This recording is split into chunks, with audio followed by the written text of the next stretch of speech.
Back in 1978, the band Kiss was on the top of the world. They were one of the biggest bands at that time, and they decided to do something very different. I'm not sure if any other band had ever done this before, but they released 4 solo albums all on the same day on September 18th, 1978, which, by the way, are all celebrating their 45th anniversary this week. They were released on Casablanca Records, and there were 4 solo albums that day: Ace Frehley, Peter Criss, Paul Stanley, and Gene Simmons. I remember I had the Ace Frehley album on CD. That's my personal favorite, which I'll talk about next. I also had the other 3 on vinyl. I remember buying these old vinyls in a used bookstore.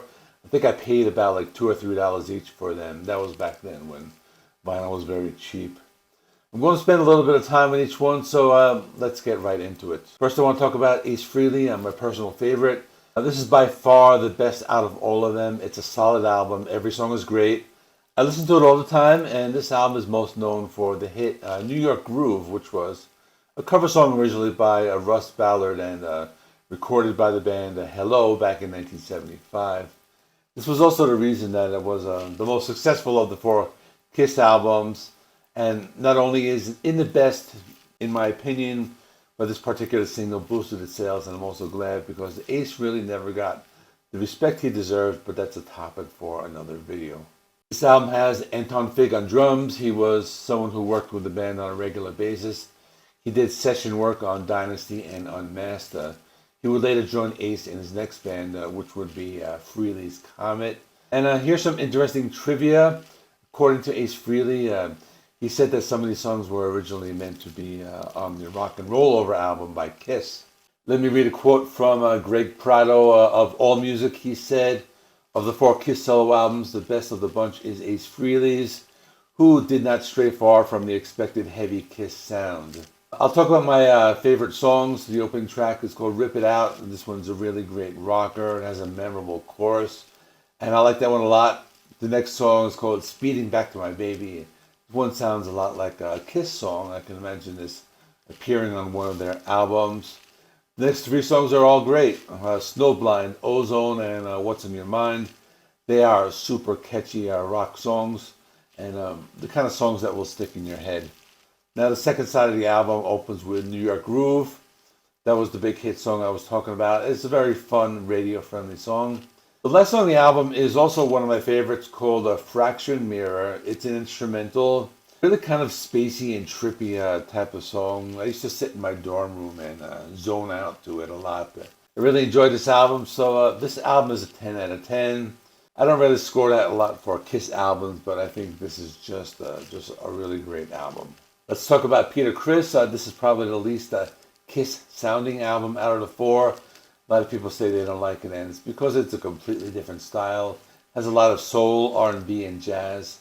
I think if you listen to this album and understand that Peter Criss had different musical tastes, you can appreciate it a little more.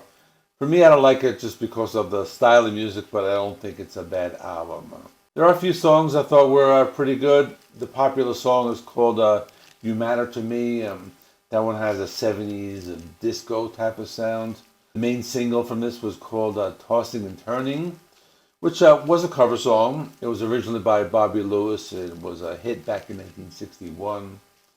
A lot of these songs were written back in 1971 when Peter Criss had his band called Lips. And some of these songs include I'm Going to Love You, Don't You Let Me Down.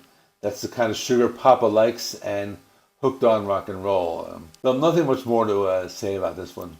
It's a different type of album. If you can accept that and not expect a Kiss album, you might appreciate it more. So, for example, all these albums had the Kiss logo on it, but I would say this probably didn't need the Kiss logo. It could have been just a Peter Criss album, just without the makeup and all that, and nothing to do with the band Kiss, but again, things were different and it was marketing. So let's talk about Paul Stanley. People would always say this is the most Kiss-like or Kiss-sounding album out of all of them. This one got decent reviews. I would say maybe my second favorite of the solo albums.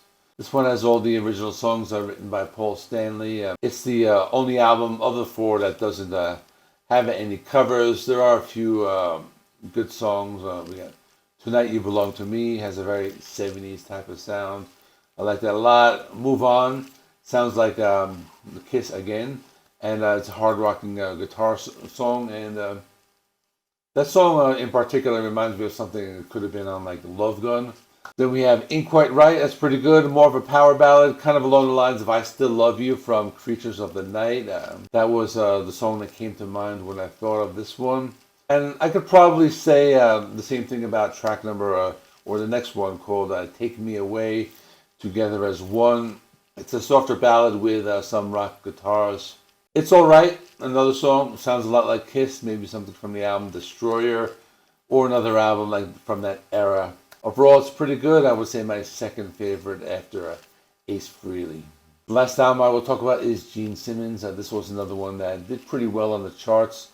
This one had a lot of different types of songs. Also had a lot of well-known musicians such as Joe Perry, Bob Seger, Rick Nelson, Donna Summer, Helen Reddy, and Cher. It also had Katie Segal.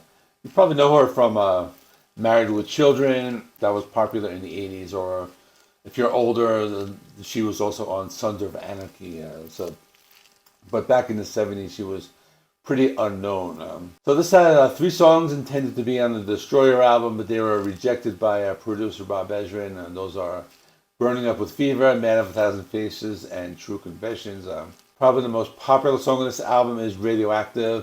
It's a hard rock song, but this album has a lot of filler on it. For example, this cover of When You Wish Upon a Star is probably unnecessary. And another song called See You Tonight. I kind of like it. It's a catchy type of song. And that one reminded me of kind of like a Kiss or like the Peter Criss type of song where along the lines of like Hard Luck Woman. And one of the deeper cuts is called Always Near You, Nowhere to Hide. Kind of like a late 60s Beatles type of song. I think that's a really good deep cut. So if you're going to check out this album or check out one song, check out that song. I thought that one was really good. So that's all. Let me know in the comments what you thought. What's your favorite out of the 4 solo albums? Or give me your ranking in the comments. And I will see you in the next one.